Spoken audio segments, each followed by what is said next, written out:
Le renforcement de la coopération entre Washington et Séoul et la modernisation de l'alliance étaient les principaux sujets à l'ordre du jour de la rencontre entre le secrétaire américain à la Défense et son homologue sud-coréen. Pete Hegseth s'est rendu en Corée du Sud le 3 novembre pour une visite de 2 jours, marquant la dernière étape de sa tournée asiatique.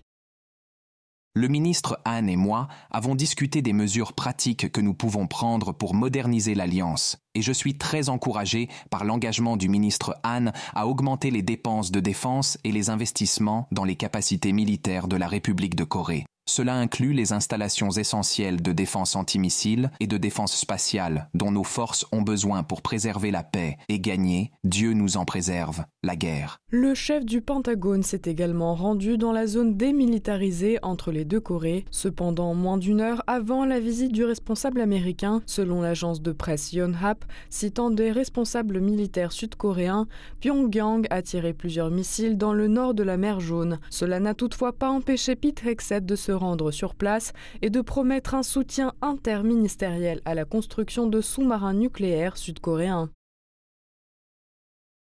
En ce qui concerne les sous-marins nucléaires, nous allons travailler en étroite collaboration avec le département d'État et le département de l'énergie pour honorer les engagements du président Trump. Je pense que cela reflète ce que j'ai déjà mentionné. Le président veut que nos alliés soient forts. Il veut que nos alliés aient les meilleures capacités. Comme la Corée est un allié modèle, elle est ouverte à ces opportunités qui lui permettront d'avoir les meilleures chances de se défendre et de nous soutenir en tant qu'alliés. Pete Hegseth a également annoncé un renforcement de la coopération dans le domaine de la construction navale, notamment en ce qui concerne la maintenance et la réparation des navires de guerre américains en Corée du Sud. Le ministre sud-coréen de la Défense s'est également exprimé sur la situation nucléaire dans la péninsule et a réaffirmé l'engagement de Séoul en faveur du processus de dénucléarisation.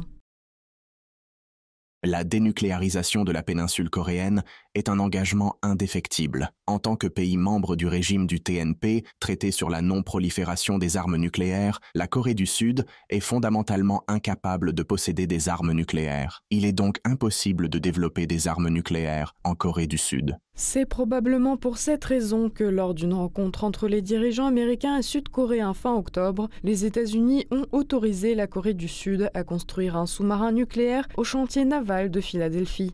Séoul, à son tour, a accepté de verser 350 milliards de dollars en échange d'une réduction des droits de douane américains et d'acheter d'importantes quantités de pétrole et de gaz à Washington. Pour rappel, la zone démilitarisée est une zone tampon de 250 km de long et 4 km de large entre les deux Corées. Elle a été créée après la fin de la guerre de Corée, 1950-1953. Techniquement, les parties demeurent en état de guerre, le conflit s'étant achevé par un cessez-le-feu et non par un traité de paix.